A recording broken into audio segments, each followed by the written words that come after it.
To govern the ungovernable, the OECD reports on internet censorship, cybersecurity, the cyber economy and human rights.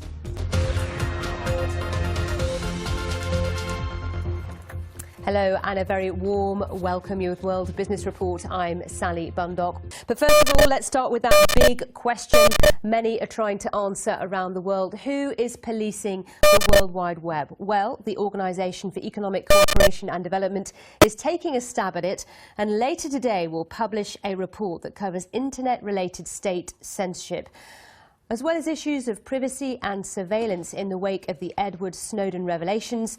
The OECD also aims to set the common ground of an information and communications technologies policy.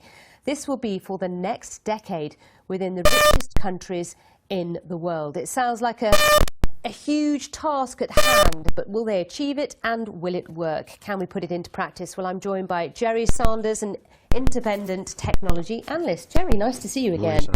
So just tell us a little bit more about this OECD report. What is it likely to talk about?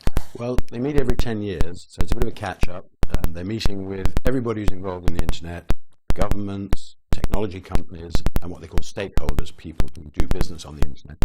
And what they're trying to do is set some things that will reassure people that the internet is going to be safe to use, it's going to be available, and it has some sort of development strategy that's going to make it work in 10 years' time. We feel like they should have done this years ago, considering how long we've been using the web, how prevalent it is now in so many countries around the world. Indeed. That's one of the wonderful things about the internet, is that it's grown without too much regulation, without people setting out enormous strategies.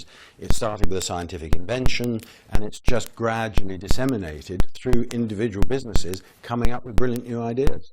And of course, it's brought up lots of very, very serious issues. All of us are very conscious of our security online and also our privacy.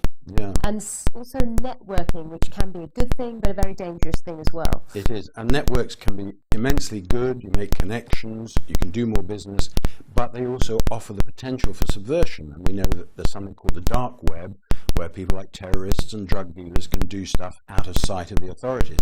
So trying to get a handle on that from a policy point of view and make sure that the rights you have as an individual, your human rights when you're walking around in the real world, can also be applied when you're on the internet. That's quite a difficult job.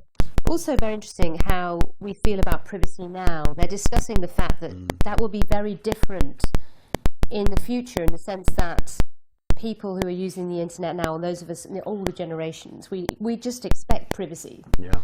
But new generations will not even think about it. I think that's one of the biggest revolutions that's going to come, maybe not in 10 years, but in 15 years. Today, everybody knows that they have a right to privacy. And I seriously expect that that will just gradually disappear, and we won't expect such privacy in 50 years' time. It won't be possible because there'll be so much data about us out there, and everybody will have so much access to it. All right, Jerry Sanders, thank you so much for coming in. Fascinating discussion. And this report is coming out from the OECD.